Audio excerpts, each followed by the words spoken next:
Hello बच्चों, आप सभी को सुप्रभात, गुड मॉर्निंग, नमस्कार। स्टूडेंट्स, 11th अकाउंटेंसी में हम जर्नल एंट्री जो लेन देनों का अभिलेखन भाग 1 ये हम पढ़ रहे हैं। और इसके अंतर्गत कल हमने जो पढ़ा था वो था लेजर, मतलब खाता बही। बच्चों, खाता बही खातों की एक पुस्तक है। जर्नल में हम जितनी एंट्री करते हैं वो समस्त एंट्रियों के लिए अलग अलग खाते खोले जाते हैं, और जिस बुक के अंदर ये खाते खोले जाते हैं वह खाता बही कहलाती है। जर्नल से खाता बही में व्यवहारों को लिखना उसे खतौनी कहा जाता है। उन्हीं खातों का माह के अंत में या एक निश्चित तारीख के अंत में शेष निकालना वो खातों का शेष कहलाता है। स्टूडेंट्स, कल हमने जर्नल से खाता बही में पोस्टिंग करना सीखा। पोस्टिंग करने के बाद उनका बैलेंस निकालना भी सीखा। आज की क्लास में हम ऐसा कोई सा पर्टिकुलर खाता लेंगे, जैसे क्रय खाता, विक्रय खाता या रोकड़ खाता, उसी से रिलेटेड व्यवहारों को उस पर्टिकुलर अकाउंट में हम डायरेक्ट लिखेंगे। डायरेक्ट लिखेंगे मतलब अब यहाँ पर हम जर्नल एंट्री नहीं करेंगे, हम सीधे उस व्यवहार को खाता बही में किस प्रकार से लिखा जाए, मतलब खाते के अंदर किस प्रकार से लिखा जाए, उसको आज हम सीखने वाले हैं। तो स्टार्ट करते हैं आज की हमारी क्लास। आप सभी का वेलकम है चौहान एकेडमी खंडवा में।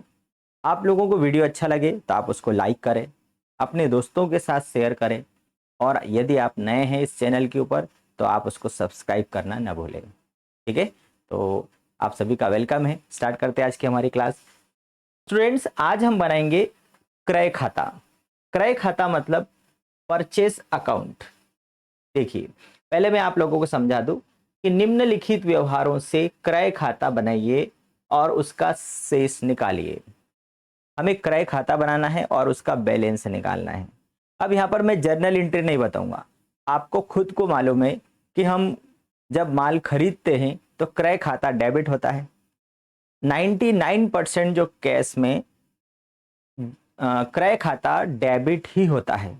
इसका मतलब जब भी माल खरीदा जाएगा, चाहे नगद खरीदा चाहे चाहे उधार खरीदा जाए, कैसा होगा? क्रय खाता डेबिट होगा। केवल 4-5 कंडीशंस ऐसी है जिसमें क्रय खाता क्रेडिट होता है। जैसे माल आपने दान के रूप में दिया, आपने नमूने के रूप में दान दिया, माल आग से नष्ट हो गया, आपने सैंपल के रूप में दान दिया, माल का आहरण किया, इन कंडीशंस में आपका क्रय खाता क्रेडिट होगा। बाकी जब भी आप माल खरीदेंगे उस समय आपका क्रय खाता डेबिट होने वाला है। देखिए, जैसे पहला ही क्वेश्चन आपके सामने दिया है कि 2017 जनवरी 1 में नगद माल क्रय किया, 30,000 रुपए का नगद माल क्रय किया। अब इसका जनरल प्रविष्टि क्या है? क्रय खाता डेबिट होगा, और नगद खरीदा मतलब रोकड़ खाते से, या purchase account debit to cash account. दूसरा है 8 तारीख को तपन से उधार माल क्रय किया 15,000 रुपए का, तो यहाँ भी क्रय है मतलब क्रय खाता डेबिट या परचेस अकाउंट डेबिट। और किससे खरीदा?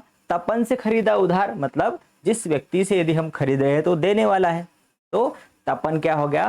क्रेडिट हो गया। तीसरा है 10 तारीख को माल का आहरण किया, मैंने अभी बताया था। जब भी माल का आहरण किया जाएगा तो क्रय खाता क्रेडिट हो जाएगा। आहरण, आप एक आहरण शब्द को देख लीजिए, आहरण खाता हमेशा डेबिट होता है। तो माल का आहरण किया, आप आहरण खाता डेबिट कर दो, और माल निकाला इसलिए क्रय खाता क्रेडिट। फिर माल मुफ्त नमूने के रूप में वितरित किया, अभी मैंने बताया था कि नमूने के रूप में दिया जाए, आप विज्ञापन के रहे सैंपल के रूप में आप दे रहे हो, आहरण कर रहे हो, माल की आग से हानि हो रही हो, चोरी हो रही हो, दान के रूप में दे रहे हो, इन कंडीशंस में क्रय खाता क्रेडिट होता है। तो नमूने के रूप में दिया, सैंपल के रूप में दिया, इसलिए क्रय खाता क्या हो गया? क्रेडिट हो गया। ठीक है, तो नमूना खाता या सैंपल अकाउंट डेबिट क्रय खाते से या परचेस अकाउंट। अग्नि से माल नष्ट हो गया, अग्नि से माल नष्ट हुआ मतलब ये हानि है, तो ये डेबिट हो जाएगी। अग्नि से हानि खाता डेबिट, और क्रय खाते से। इसका मतलब क्रय खाते जब डेबिट होगा क्रय खाता तो उसके डेबिट में पोस्टिंग करेंगे, क्रय खाता जब क्रेडिट होगा तो उसके क्रेडिट में हम पोस्टिंग करने वाले हैं। ठीक है, तो चलिए अब हम यहाँ पर एक क्रय खाता बना लेते हैं। हम यहाँ बनाने वाले हैं क्रय खाता, ठीक। परचेस अकाउंट, छोटा सा एक परचेस अकाउंट बनाएंगे। अभी आप लोगों को जो मैंने बताया है सेम उसी तरीके से कि कब डेबिट, अब यहाँ जनरल प्रविष्टि नहीं करेंगे, हम सीधा क्रय खाते में हम पोस्टिंग करने वाले हैं। मतलब सीधे सीधे हम क्रय खाते के अंदर एंट्री करने वाले हैं, क्योंकि हमें तो मालूम है कि क्रय खाता कब डेबिट हो रहा है, कब क्रेडिट हो रहा है। सबसे पहले आएगा डेट, ठीक।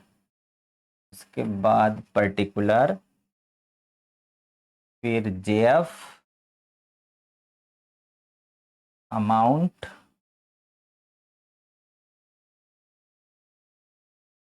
डेट, पर्टिकुलर,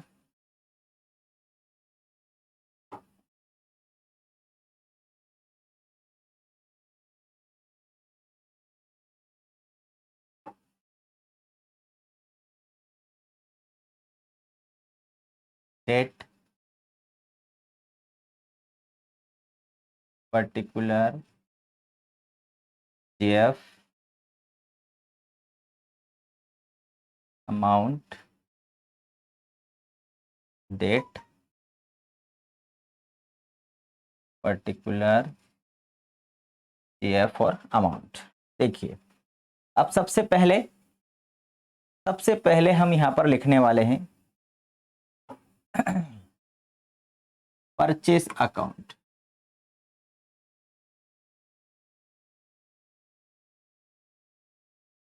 ऊपर क्या लिखा जाएगा, अकाउंट का नाम लिखा जाएगा। चलिए व्हाइट में लिखते हैं, डेबिट और क्रेडिट। यहाँ क्या आएगा, हिंदी वाले बच्चे डेट की जगह दिनांक लिखेंगे, पर्टिकुलर विवरण, जेएफ मतलब जर्नल प्रविष्टि, अमाउंट मतलब राशि, डेट पर्टिकुलर मतलब विवरण, जर्नल प्रविष्टि और अमाउंट, ठीक है। इसको भी हम व्हाइट में ही लिखते हैं,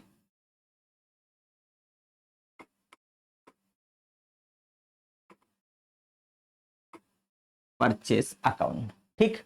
अब हमारे पास में सबसे पहली एंट्री आ रही है और वो है 2017 जनवरी 1 को नगद माल खरीदा। अब 2017 मतलब आपने माल खरीदा, इसलिए क्रय खाता क्या हो रहा है, डेबिट हो रहा है। तो पहली एंट्री जो है आपकी वो क्या हो रही है, क्रय खाता डेबिट, मतलब purchase account debit to cash account, ठीक है। क्रय खाता डेबिट रोकड़ खाते से, इसका मतलब यहाँ क्रय खाता क्या हो रहा है, क्रय खाता डेबिट हो रहा है। तो ये हम क्रय खाता बना रहे हैं और क्रय खाते के डेबिट साइड में चलेंगे। 2017 जनवरी 1 टू, उसके अपोजिट साइड क्या लिखा है, कैश लिखा है। कितने का माल खरीदा, 30,000 रुपए का माल खरीदा, ठीक है। 30,000 का माल खरीदा। इसके बाद तपन से उधार माल खरीदा 15,000 का, वहां भी क्या एंट्री आएगी, परचेस अकाउंट डेबिट टू तपन। तो आप नगद खरीदेंगे तो रोकड़ खाता क्रेडिट, उधार खरीदेंगे तो जिस व्यक्ति से आप खरीद रहे हैं उसका नाम आ जाएगा। कितने तारीख है, 8 तारीख को, 8 को टू तपन, ठीक है। कितने का, 15,000 का। अब यहाँ मालूम है जब भी व्यक्तिगत खाता आएगा उसके साथ में आपको अकाउंट लिखने की जरूरत नहीं है। तीसरा है माल का आहरण किया। अभी मैंने बताया था कि जब भी माल आहरित किया जाएगा उस समय ड्राइंग अकाउंट डेबिट होगा। माल का आहरण करो चाहे रोकड़ का आहरण करो, आहरण खाता डेबिट होता है। और यदि आपने माल आहरित किया है तो क्रय खाता क्रेडिट कर दो। अब यहाँ पर माल का आहरण किया है मतलब क्रय खाता क्रेडिट हो गया है ये, और क्रेडिट मतलब हम क्रय खाते के क्रेडिट में आ जाएंगे। कितनी तारीख को, 10 तारीख को, 2017 जनवरी फर्स्ट, डेबिट साइड में 2 लिखते हैं और क्रेडिट साइड में बाय लिखते हैं। क्या आ जाएगा? बाय। क्रय खाते के अपोजिट साइड में क्या लिखा है? Drawing account debit to purchase account, तो बाय ड्राइंग हो गया। ठीक है, कितने का आहरण किया है? 2000 रुपए के माल का आहरण किया। फिर नमूने के रूप में दिया तो बाय सैंपल, नमूने के रूप में कितना दिया? 3000 रुपए का माल दिया। अग्नि से माल नष्ट हो गया 20 तारीख को, बाय लॉस बाय फायर। कितने का माल नष्ट हो गया? 4000 रुपए का माल नष्ट हो गया। ये बन गया परचेस अकाउंट। अब देखिए यहां पर अब हम निकालेंगे, बैलेंस निकालेंगे। तो वैसे सबसे लास्ट में जितनी आपने लाइन खींची है उसके लास्ट में आपको बराबरी में ऐसी 2 लाइनें खींचना है। उसके नीचे वाली लाइन को डबल करना है इसको। ठीक, अब महीने के अंत में मतलब जनवरी के एंड में मतलब 30 तारीख को हम इसका बैलेंस निकालेंगे। बैलेंस निकालने का तरीका क्या है? इसके 2 पक्ष हैं, एक डेबिट पक्ष है अमाउंट वाला और दूसरा है क्रेडिट पक्ष है अमाउंट वाला। डेबिट और क्रेडिट दोनों का टोटल करो पहले। तो सबसे पहला काम है कि हम डेबिट और क्रेडिट का टोटल करेंगे, उससे हमें पता चल जाएगा कि कौन से पक्ष में बड़ा है। डेबिट का टोटल कितना है? 30 और 15 45, और क्रेडिट पक्ष कितना है? 2 3 5 और 4 9। ठीक, मतलब आपने 45,000 रुपए का माल खरीदा और उसमें से 9,000 रुपए का माल आपका दान में चला गया, सैंपल में चला गया, आपने आहरित कर लिया, आग से नष्ट हो गया। इसका मतलब 45 में से आप 9,000 रुपए माइनस करेंगे तो आपके पास कितना बचेगा? आपके पास बचेगा 8 9 6 15। ठीक है, 36,000 रुपए का माल आपके पास बच गया। 36,000 रुपए का माल आपके पास क्या हो गया? बच गया। तो यहां पर देखो 30 तारीख को सबसे पहले तो यहां आप टोटल लिख दो। जो बड़ी रकम है उसको हम लिखेंगे 45,000 रुपए। बड़ी रकम जो है उसको हमने क्या लिख दिया? 45,000 रुपए। और 30 तारीख मतलब 30 जनवरी को यहां लिखा जाएगा बैलेंस कैरी डाउन। कैरी मतलब आगे ले जाया गया। ठीक है, C/D मतलब कैरी डाउन। CF भी लिखते हैं कुछ लोग, कैरी फॉरवर्ड कर देते हैं। हिंदी में लिखेंगे तो शेष आगे ले जाया गया, शेष ले जाया गया। कितना है? 36,000 रुपए। तो दोनों साइड हमारा हो जाएगा 45,000 रुपए। अब देखिए यहां पर मैंने यहां लाइनें खींची। चलिए मैं आप लोगों को बता दूं, यदि ये हम महीने के अंत में मतलब जनवरी में बना रहे हैं, मतलब यहां जनवरी में हम अंतिम खाते नहीं बनाने वाले हैं, और इसीलिए हम क्या करेंगे? यहां पर उसको बैलेंस कर देंगे, क्योंकि हर महीने शेष निकाला जाता है। हर महीने के एंडिंग में बैलेंस निकाला जाता है। तो हमने यहां लिख दिया 45, मतलब ये जनवरी माह में 45,000 रुपए टोटल। उसमें से 9,000 रुपए का माल आपने दान में मुफ्त नमूने के रूप में आहरण कर लिया, बचा आपका 36,000। ये आपका 2017 में फरवरी फर्स्ट में टू बैलेंस B/D 36,000 रुपए का।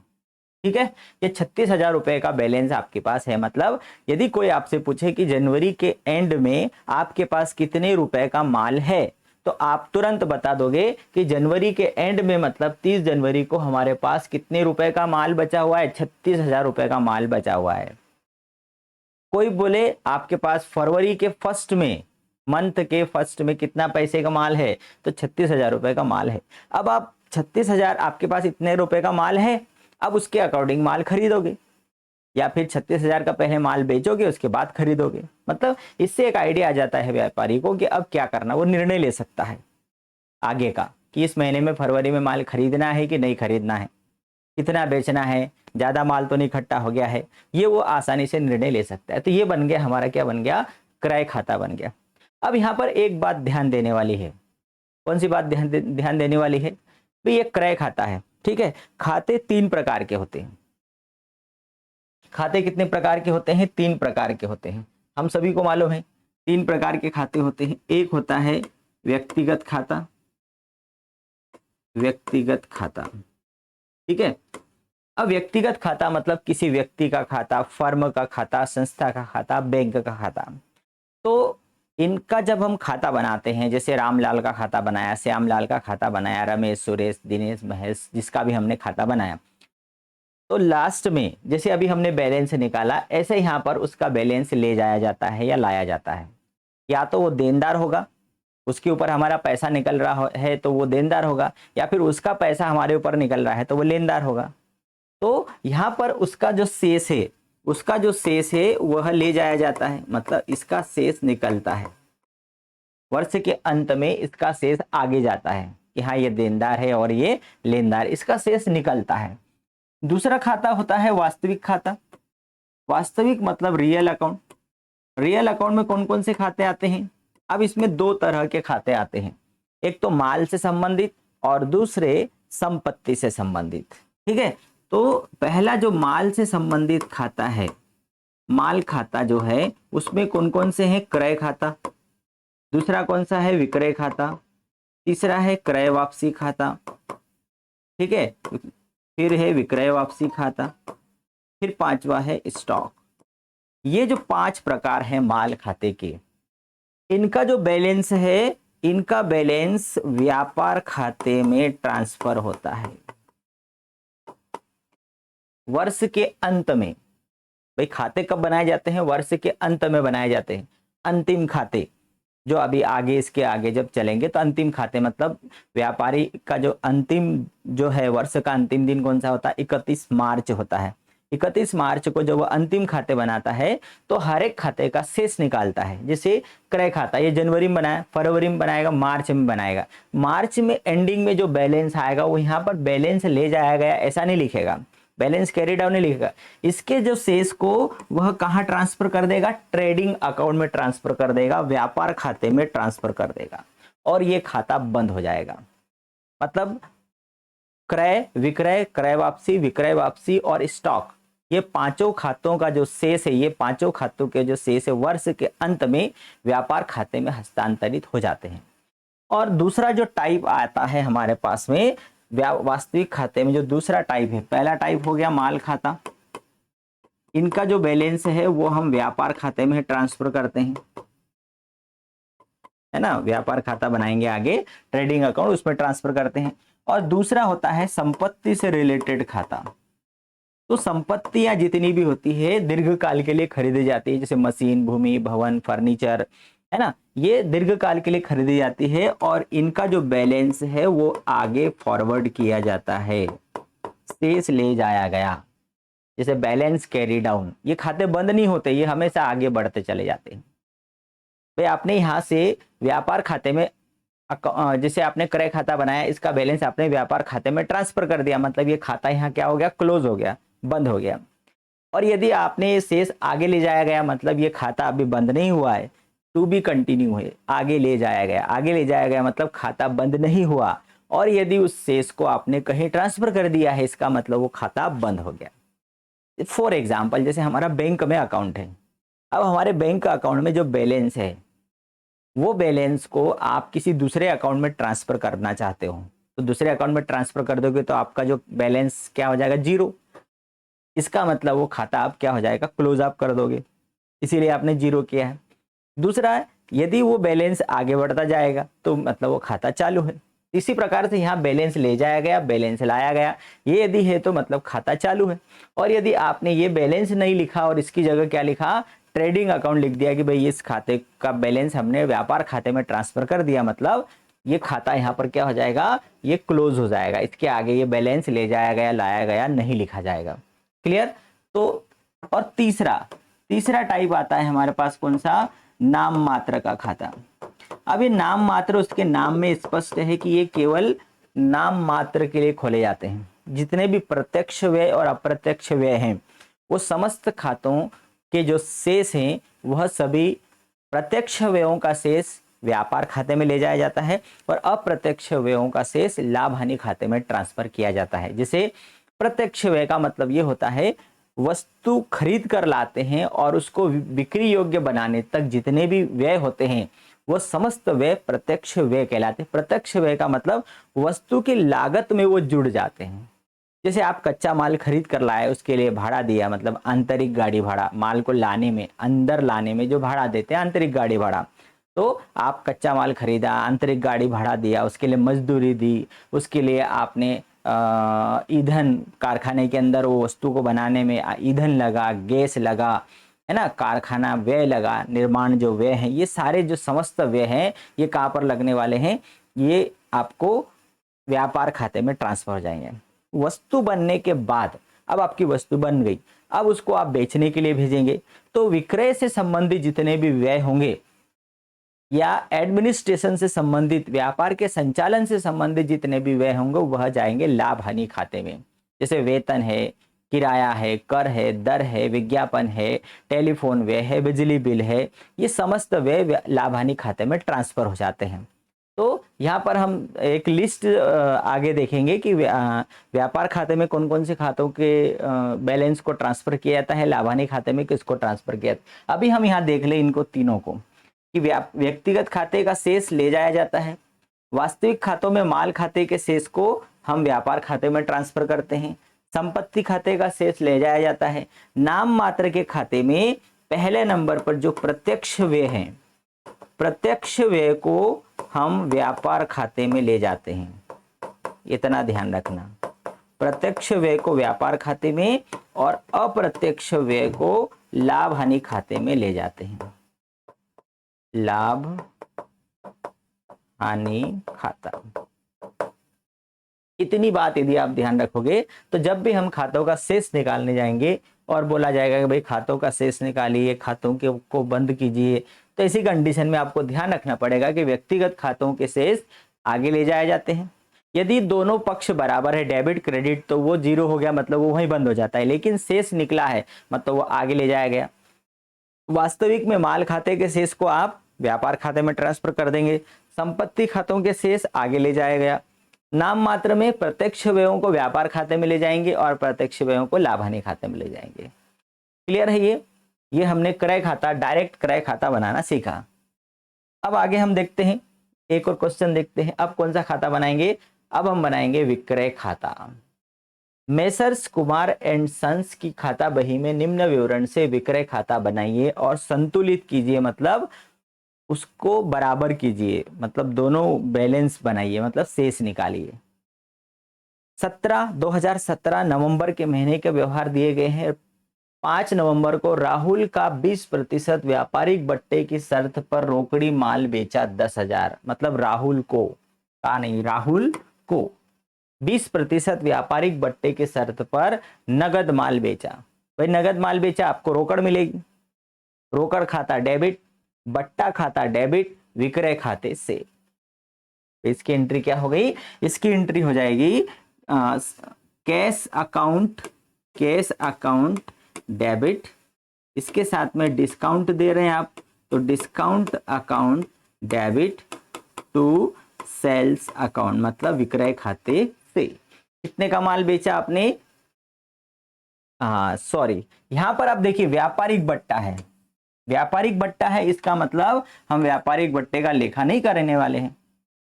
ये व्यापारिक बट्टा है, मतलब हम व्यापारिक बट्टे का लेखा नहीं करेंगे।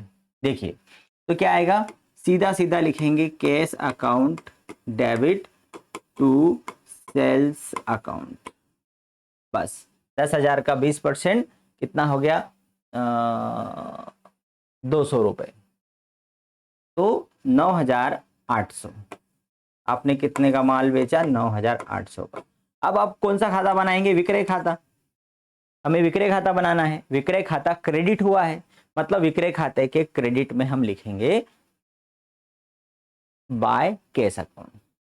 फिर सुनील को माल का विक्रय किया, सुनील को माल का विक्रय किया 5,000 रुपए का, अब यहाँ पर सुनील नाम आ रहा है, बेचने की बात आ रही, नगद शब्द नहीं है, मतलब सुनील को आपने माल उधार बेचा है। तो यहाँ सुनील व्यक्ति है, पाने वाला है, तो सुनील डेबिट विक्रय खाते से। ठीक है, Sunil debit to sales account, यहाँ भी सेल्स अकाउंट क्रेडिट हुआ है। भाई जैसे क्रय खाते में 99% केस में परचेस अकाउंट डेबिट होता है, उसी प्रकार से विक्रय खाते के मामले में 100% विक्रय खाता क्रेडिट होता है। विक्रय खाता हमेशा क्रेडिट होता है। ठीक है, तो यहाँ भी क्रेडिट हुआ, यहाँ भी क्रेडिट होगा। अनिल को माल बेचा, यहाँ भी क्रेडिट। नगद बिक्री, यहाँ भी क्रेडिट। कमल को उधार माल बेचा, यहाँ भी क्रेडिट। पूरा टोटल क्रेडिट होगा ये। विक्रय खाता जब भी बनाया जाएगा तो विक्रय खाता हमेशा क्या होगा, क्रेडिट ही होता है, वो डेबिट नहीं होता। सबसे बड़ी बात इसकी ये है। चलिए अब हम बना लेते हैं विक्रय खाता, एक बना के देखते हैं, सेल्स अकाउंट। ठीक, थोड़ा बड़ा बनाते हैं।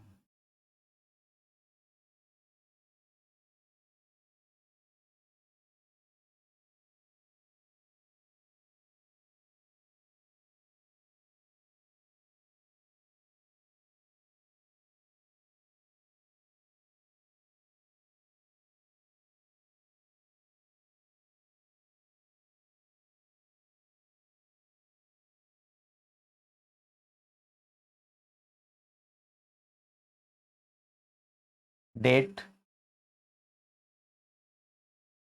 Particular, JF, amount, date, particular, JF और अमाउंट। ठीक है, अब यहां हम बना रहे हैं सेल्स अकाउंट, मतलब विक्रय खाता। लेफ्ट हैंड साइड पर डेबिट और राइट हैंड साइड पर क्रेडिट।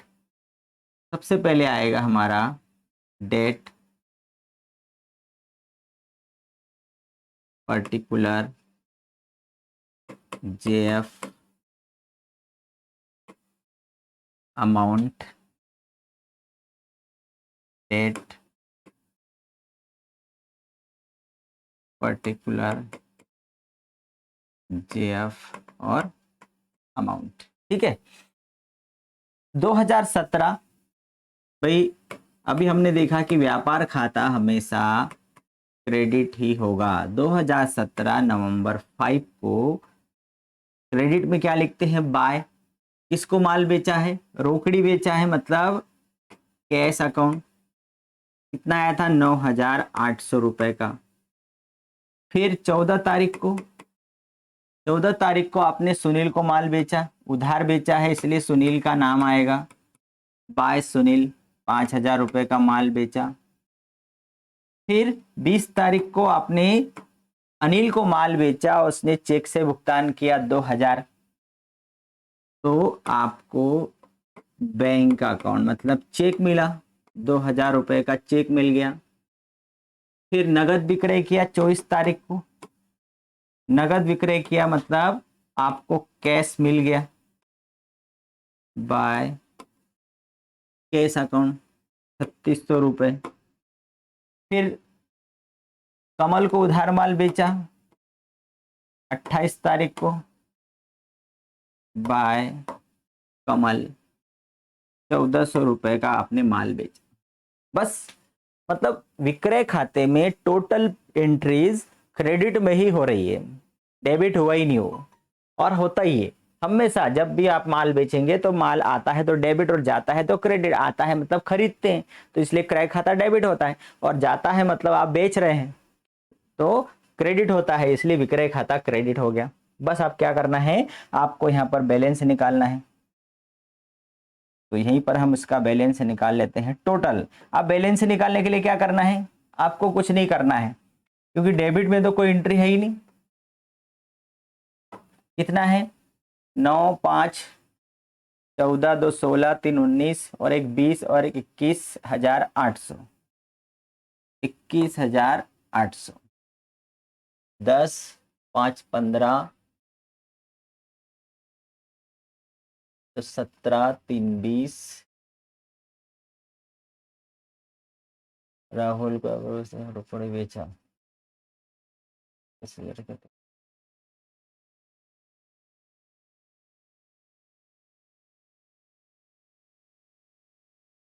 2,000 मतलब 8 5 13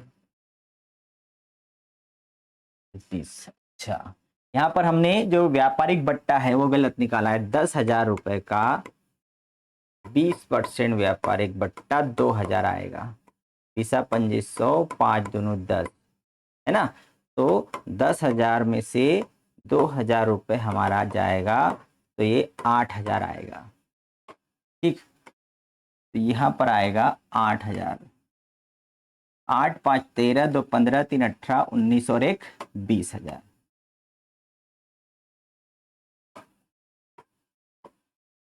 और यही 20,000 रुपये इसको हम कौन सी तारीख में, 30 जनवरी 2017, जनवरी नहीं,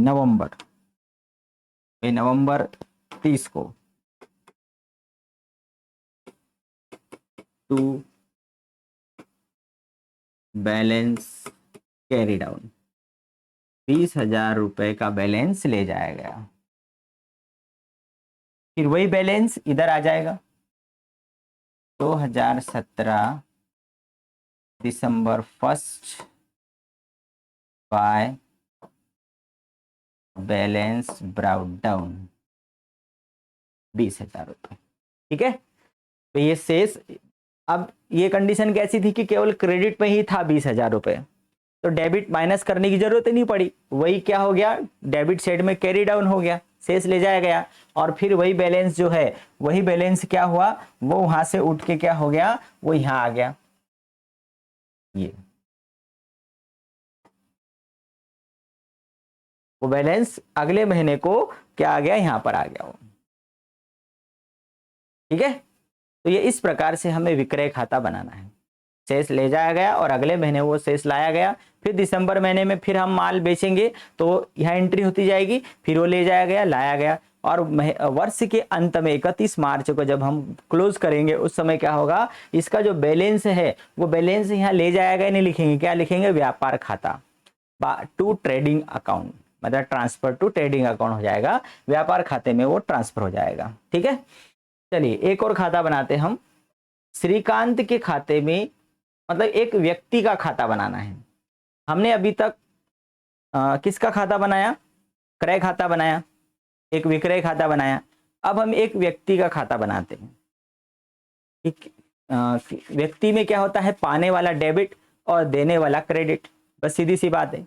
मतलब व्यक्तिगत खाते में आपको ये ध्यान रखना है कि उसका नाम यदि डेबिट हो रहा है तो डेबिट में आएगी एंट्री, उसका नाम यदि क्रेडिट में आ रहा है तो क्रेडिट में एंट्री हो, नाम आना चाहिए। यदि जर्नल प्रविष्टि में नाम नहीं आता है तो उसके खाते में एंट्री नहीं होगी, आपको इतना ध्यान रखना है। जैसे देखो, जनवरी 5 को उन्हें नकदी चुकाए, उन्हें मतलब किसको, श्रीकांत को। हम किसका खाता बना रहे हैं, श्रीकांत का। तो श्रीकांत को, उन्हें को मतलब उन्हें, उनसे मतलब श्रीकांत को नकदी चुकाए, तो यहाँ श्रीकांत पाने वाला हो गया। श्रीकांत डेबिट रोकड़ खाते से, मतलब श्रीकांत का खाता डेबिट हो गया। उनसे माल खरीदा, क्रय खाता डेबिट श्रीकांत से। उन्हें माल लौटाया, श्रीकांत डेबिट क्रय वापसी खाते से। उन्हें चेक दिया, श्रीकांत डेबिट बैंक खाते से। उनसे नकदी माल खरीदा। अब देखिए लास्ट वाली जो 25 वाली एंट्री क्या है कि उनसे नकदी माल खरीदा, क्या एंट्री करोगे, क्रय खाता डेबिट रोकड़ खाते से। श्रीकांत का नाम आ रहा है क्या, नहीं आ रहा है।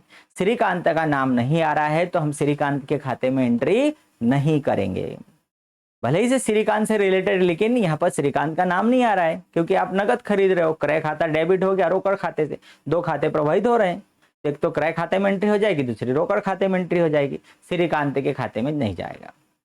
ठीक है, तो इस प्रकार से हम क्या करने वाले हैं, श्रीकांत का खाता बनाने वाले। अब यहाँ पर एक और बात दी है कि श्रीकांत के खाते में 5200 रुपए का जमा शेष था। जमा मतलब क्रेडिट, जैसे अभी हमने जो शेष निकाला था तो विक्रय खाते में क्रेडिट में शेष आया था, शेष लाया गया, लास्ट में हमने लिखा था ना 20,000 रुपए। इसी प्रकार से श्रीकांत के खाते में 5200 रुपए का क्रेडिट शेष था, मतलब हम क्रेडिट साइड में लिखेंगे शेष लाया गया। देखो अभी बनाते हैं हम उसको, श्रीकांत का खाता बनाते हैं। ठीक, चलिए Shrikant account.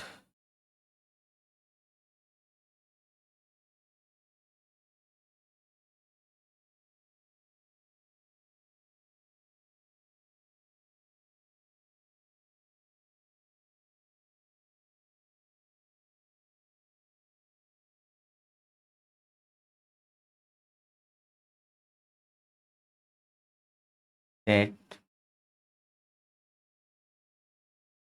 Particular GF amount, date particular GF और अमाउंट। सबसे पहले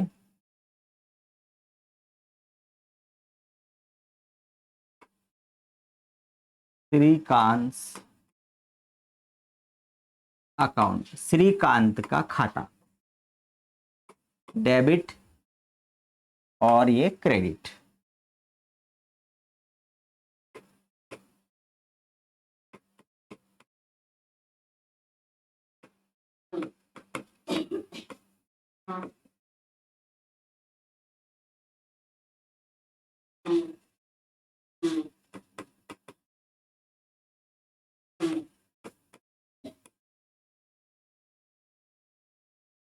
ठीक है, अब देखिए जहां भी श्रीकांत का नाम डेबिट होगा उसके डेबिट में एंट्री होगी, जहां क्रेडिट होगा वहां पर क्रेडिट में एंट्री होगी। सबसे पहले 2017-2005 को उन्हें नकदी चुकाए, उन्हें नकदी चुकाए मतलब श्रीकांत पाने वाला हो गया। श्रीकांत डेबिट रोकड़ खाते से, तो श्रीकांत का खाता डेबिट हो गया। 2017 2017 जनवरी 5 आपने श्रीकांत को नकदी चुकाया, मतलब श्रीकांत डेबिट रोकड़ खाते से, Shrikant debit to cash account. कितना आपने नकदी दिया? 3,000 रुपए, ये हमने लिख दिया डेबिट साइड में। ठीक, दूसरा है 12 को उनसे नगदी माल खरीदा, नगदी नहीं सॉरी, 12 को उनसे माल खरीदा 1,800 रुपए का। भाई माल खरीदा मतलब purchase account debit to Shrikant. ठीक, उधार खरीदा है ना, purchase account debit to Shrikant, क्रय खाता डेबिट श्रीकांत। श्रीकांत क्या हुआ है? क्रेडिट, श्रीकांत के क्रेडिट साइड में आ जाएंगे हम। 2017 जनवरी 12, इधर बाय लिखते हैं। क्या लिखेंगे उसके अपोजिट साइड में? Purchase account. कितने का माल खरीदा? 1,800 का। ठीक, फिर है 15 को उन्हें माल लौटाया। क्या जनरल प्रविष्टि करोगे? श्रीकांत को माल लौटाया, मतलब यहां श्रीकांत को आप माल दे रहे हो तो श्रीकांत पाने वाला हो गया, श्रीकांत डेबिट। और आप क्या कर रहे हो? लौटा रहे हो, मतलब खरीदा हुआ माल वापस कर रहे हो, क्रय वापसी, परचेस रिटर्न अकाउंट। श्रीकांत क्या हुआ? डेबिट हुआ, डेबिट में आ जाओ 15 तारीख को, टू परचेज रिटर्न अकाउंट। आपने क्रय वापसी किया, खरीदा हुआ माल वापस किया। कितने का? 200 रुपए का माल वापस किया श्रीकांत को। फिर 18 तारीख को उन्हें चेक दिया 2450 रुपए का, श्रीकांत पाने वाला हो गया। श्रीकांत तो पाने वाला है ना, श्रीकांत को आपने चेक दिया, पाने वाला व्यक्ति श्रीकांत डेबिट, चेक दिया इसलिए टू बैंक अकाउंट। कितने का चेक दिया? 2450 रुपए का चेक दिया और उन्होंने आपको डिस्काउंट दिया, इसलिए डिस्काउंट भी आएगा 50 और यहाँ आ जाएगा 2500। श्रीकांत 2500 रुपए से डेबिट हो रहा है। कितनी तारीख को? 18 तारीख को। यहाँ लिखेंगे 18 टू बैंक अकाउंट 2450, और उसी तारीख को 18 तारीख को ही टू डिस्काउंट अकाउंट 50 रुपए। तो यहां पर ध्यान देने वाली बात है, दो एंट्रियां होगी भैया। श्रीकांत डेबिट है 2500 से, उसके अपोजिट साइड में यदि दो लिखी है तो हमें दो एंट्री लिखना पड़ेगी। श्रीकांत के डेबिट साइड में दो एंट्री हो गई। 1 तारीख को बैंक अकाउंट डेबिट 2450 तो डिस्काउंट अकाउंट 50, तब जाके 2500 होगी। यहाँ 2500 रुपए है ना, कि अपोजिट साइड में दोनों को मिला के 2500 हो रहा है, इसलिए यहाँ दोनों आना चाहिए। फिर है उनसे नकदी माल खरीदा 25 तारीख को। अब बताइए, देखो हमने श्रीकांत से नकदी माल खरीदा, क्या एंट्री करेंगे हम एंट्री करने वाले हैं, आप खरीदोगे, चाहे उधार खरीदो चाहे नगद खरीदो, क्रय खाता डेबिट हो गया। अब यहाँ नगद खरीद रहे हो तो आपने क्या लिखा, टू कैश अकाउंट। अब यहाँ श्रीकांत का नाम आ रहा है क्या?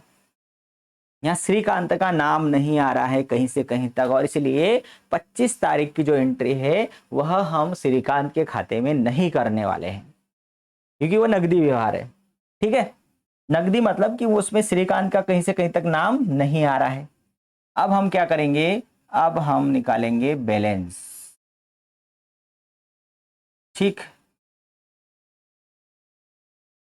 ये बैलेंस निकालते समय दोनों कॉलम को हमें बराबर बराबर करना है, ये संतुलित करना कहलाता है। ठीक है, अब आपको मैंने पहले तरीका बता दिया है बैलेंस निकालने का। आप डेबिट पक्ष का टोटल कर लो, क्रेडिट पक्ष का टोटल कर लो, बड़े में से छोटे को घटा दो, छोटे की तरफ वो राशि लिख दो। पहले तो हम डेबिट का योग लगाएंगे, 3 और 2 5, 5700 रुपए डेबिट पक्ष में, 5700। क्रेडिट पक्ष में 1800। 5700 में से 1800 माइनस कर दो, कितना चला जाएगा, 17 में से 8 गया 9, 4 में से 1 गया 3, 3900 रुपए। इधर लिखेंगे जिधर कम है, इधर 3900 लिख दो। कितनी तारीख को लिखेंगे हम, महीने के अंत में, by balance carry down. Total हो गया 5700 और इधर भी हो गया 5700। 30 तारीख को बैलेंस आ गया ये। अब यही बैलेंस उठ के अगले महीने मतलब 2017 फरवरी 1 को क्या हो जाएगा, टू बैलेंस ब्राउट डाउन 3900 रुपए। ये हो गया हमारा खाता यहां पर कंप्लीट। श्रीकांत का खाता बन गया भैया। मतलब अब क्या हुआ, श्रीकांत को आपने ये पेमेंट किया और ये आपने श्रीकांत से माल खरीदा। ठीक है, ये आपने उसको पेमेंट किया है और ये आपने उसको माल बेचा है। भाई व्यक्तिगत खाते में पाने वाला डेबिट और देने वाला क्रेडिट, यहां पर वो प्राप्त कर रहा है और यहां वो दे रहा है। ठीक है, इसका मतलब उसके क्रेडिट साइड में, मतलब डेबिट साइड का टोटल है 3900 रुपए। सॉरी, एक चीज छूट गई यहां पर। कौन सी, 5200 रुपए उसका ओपनिंग बैलेंस था। 5200 रुपए उसका एक ओपनिंग बैलेंस था, वो हमने नहीं लिखा।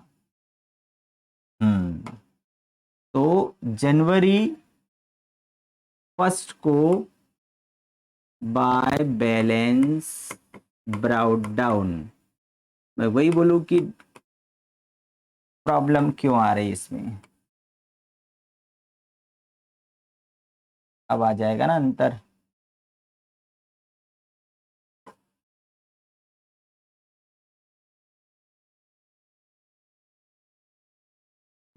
देखिए, जनवरी 1 को जो पुराना बैलेंस था उसका हम लेकर आए, फिर उनसे माल खरीदा 12 तारीख को, तो बाय परचेस अकाउंट 1800 रुपए का।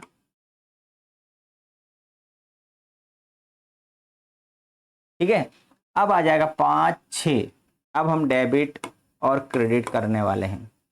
तो डेबिट कितना है हमारा, 3 और 2 5, 5,700 रुपये, 4 2 6 7, 5,700 रुपये, और इधर है 5 और 6,000 और एक 7,000, मतलब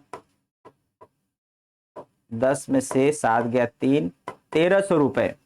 1,300 रुपये अब हमारा बैलेंस आ रहा है, ठीक है, 1,300 रुपये बैलेंस हमारा आ रहा है। थोड़ा इसको नीचे और लिखिए।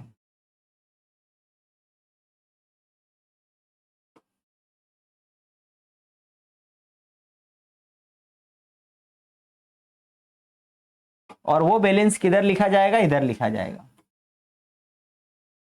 30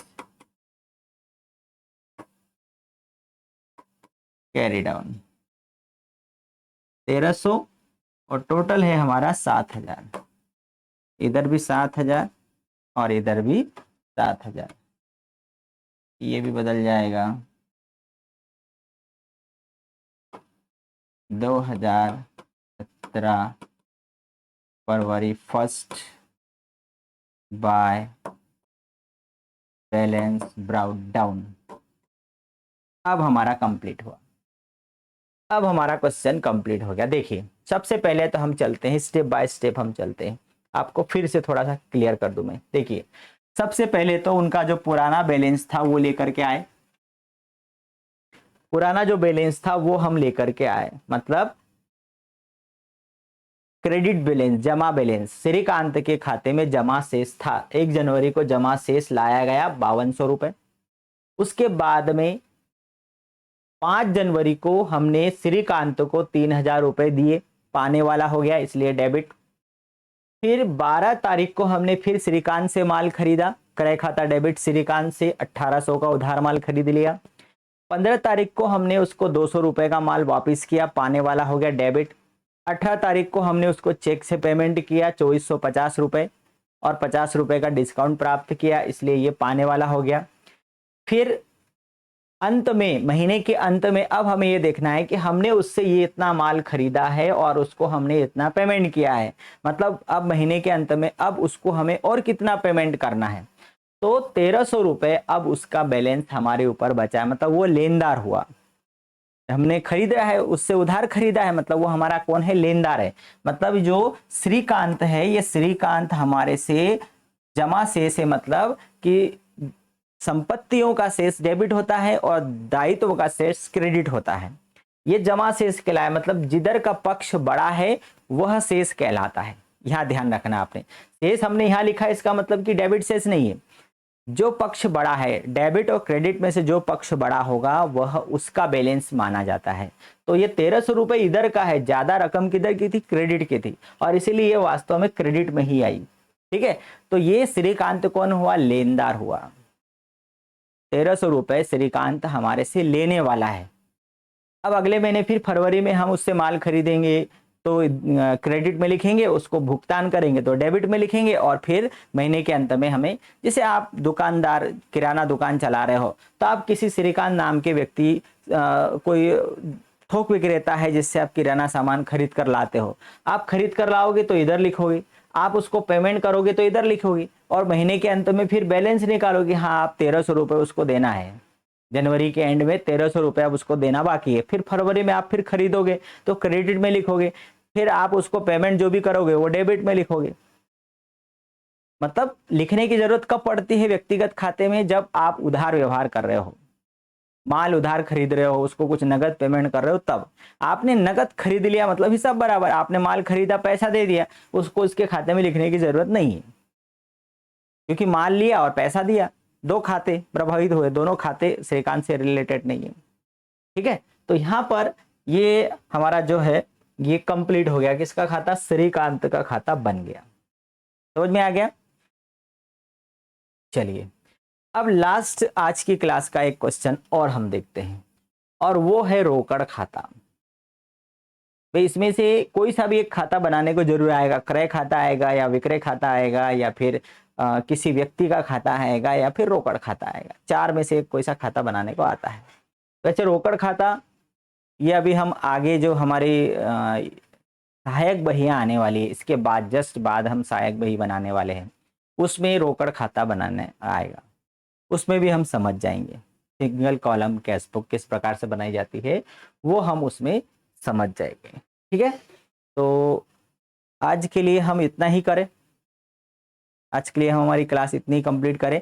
ये रोकड़ खाता, तो इसके बाद जो सहायक बहियां हैं उस सहायक बहियों में भी ये रोकड़ खाता आएगा, और उसमें मैं आप लोगों को यही बातें बताने वाला हूँ कि किस प्रकार से रोकड़ खाता बनाया जाता है, रोकड़ खाता कितने प्रकार का होता है ये हम समझने वाले हैं। ठीक है, तो आज के लिए आपको किसको प्रैक्टिस करना है, क्रय खाता, विक्रय खाता और व्यक्तिगत खाता। ये तीनों प्रकार के खाते आप बना करके देखिए। एक खाता 101% परीक्षा में आता है, बिल्कुल आता है। ठीक है, तो आप बार बार देखिए, उसकी प्रैक्टिस करिए, क्योंकि खाता बही में इतना बड़ा प्रश्न नहीं आता है कि आपको जर्नल प्रविष्टि करना पड़ेगी और सारे खाते बनाना पड़ेगा, ऐसा नहीं आता है। खाता बही में से, लेजर में से किस टाइप का प्रश्न पूछा जाता है, तो अभी मैंने बताया कि या तो एक पर्टिकुलर कोई सा खाता बनाने को आएगा, क्रय खाता बनाइए, विक्रय खाता बनाइए, या फिर व्यक्तिगत खाता बनाइए। ठीक है, तो फिर अगले क्लास में फिर मिलते हैं, तब तक के लिए जय हिंद, जय Bharat, have a good day.